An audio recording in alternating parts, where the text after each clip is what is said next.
Now, the NBA, when it comes to team and organizational hierarchy, is at a very interesting point in time right now because due to the circumstance of the league being star-driven, it kind of puts that hierarchy out of whack, and we don't really see this kind of play out at any other phase in life.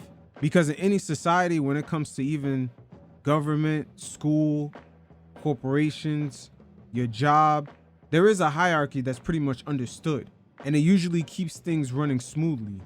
But when it comes to a basketball player's life, from the time that they're in school or going through AAU camps or even going through college, the hierarchy is usually the coach being that leader.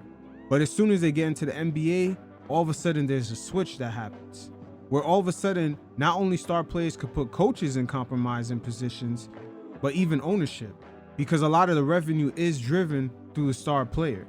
Now this season, we already seen a few conundrums play out with the Milwaukee Bucks trying to please Giannis into signing that extension, thus hiring a coach that he liked, and they ended up having to get rid of him, and also acquiring the services of Damian Lillard, a player that Giannis, well over the years, has made it loud and clear that this is someone that he wanted on his team.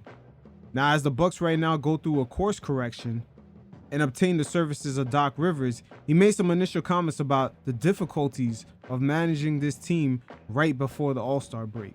Once again, the hierarchy of the NBA is producing quite a few conundrums, as when you add the tech aspect to it with podcasting, a lot of current as well as former players now have the medium to make comments, which it's already hard enough for Doc Rivers to kind of manage Giannis and Damian Lillard, who at a point already make $50 million a year.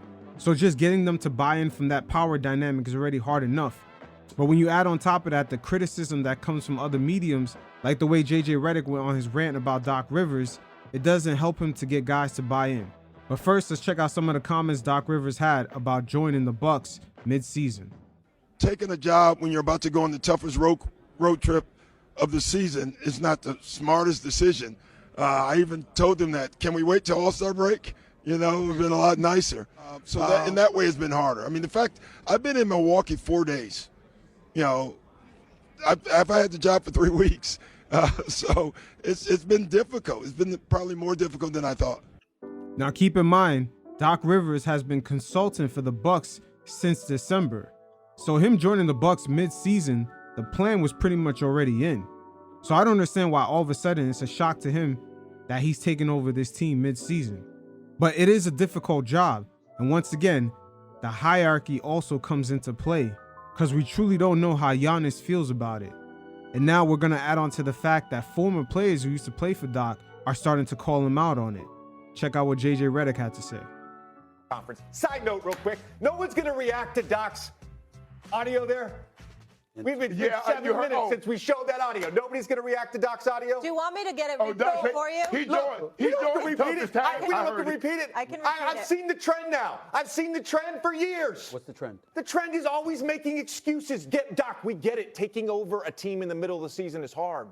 It's hard. We get it. Just like getting traded in the middle of the season is hard for a player. We get it. But it's always an excuse. It's always throwing your team under the bus. They lose to Memphis. Oh, it's his players. Memphis was playing G League guys and two-way guys.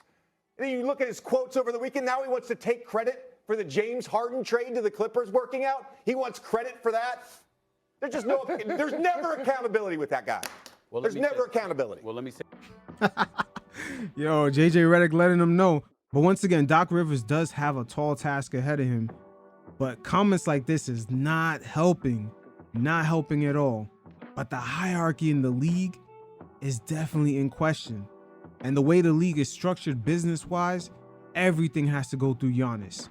So for the star player to see the coach that he wanted get fired while they were trying to figure things out with a second place record, it just didn't really make any sense. So Doc Rivers does have a road ahead of him to get him to buy in, especially for that switch defense that they're trying to implement.